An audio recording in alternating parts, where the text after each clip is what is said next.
What was it like growing up in Clinton, Iowa as a child? Well, let's see. Growing up, like, I think I heard, Dean and them was talking about, like,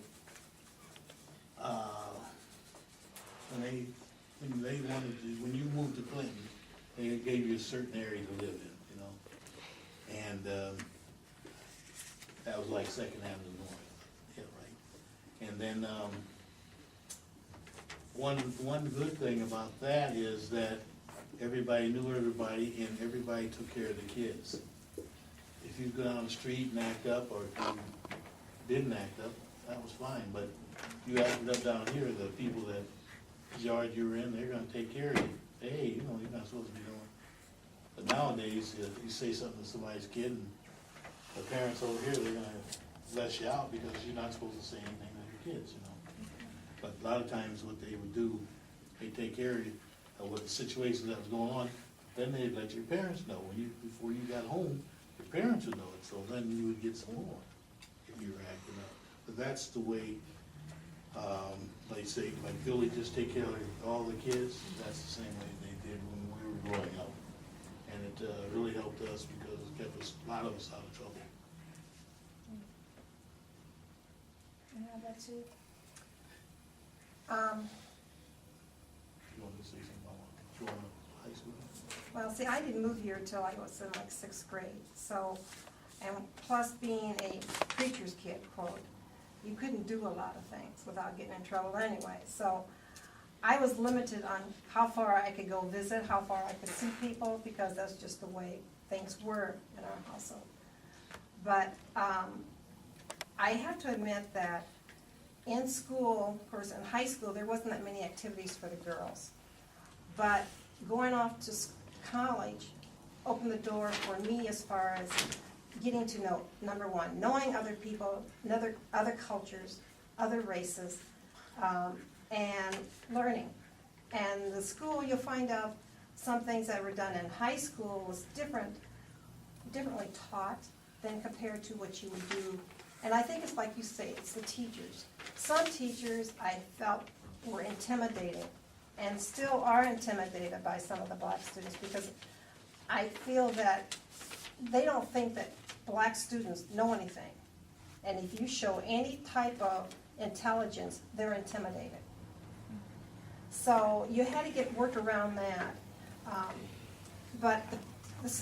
When the Mount was going on, it was run by sisters. So they were a nice teaching area. They knew the situation in Clinton, so they tried to help you as much as they possibly could.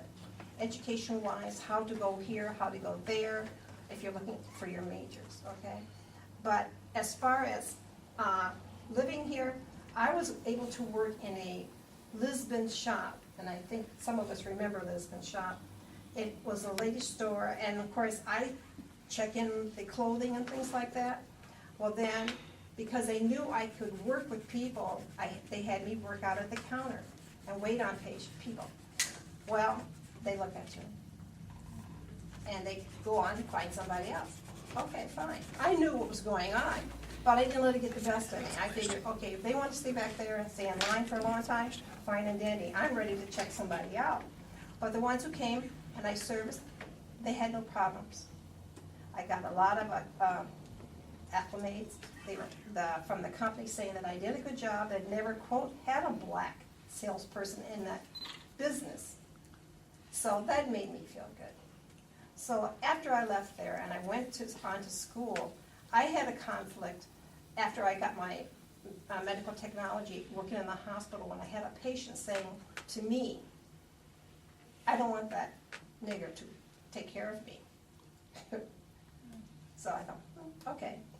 I'm one of these, I just don't let it get the best of me. So what happened, Dr. Barrett was the doctor of the patient.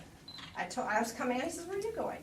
And I says, I'm done because she doesn't want me to touch her. He says, what'd she say to you? And I told him, he went in there and he says, you know what? If you don't let her do the lab work, I'm not gonna be your doctor.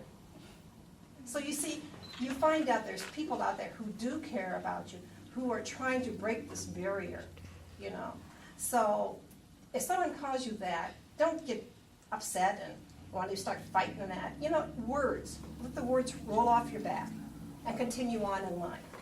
And that's and that's what I've taught my boys and girls, because they have been blessed. They're very intelligent, they have good jobs, but it hasn't been easy because somebody's always trying to backstab them. But they keep the faith, and they keep plugging away, and they'll make it. And they have made it. All of them have made it. And I'm very proud of them.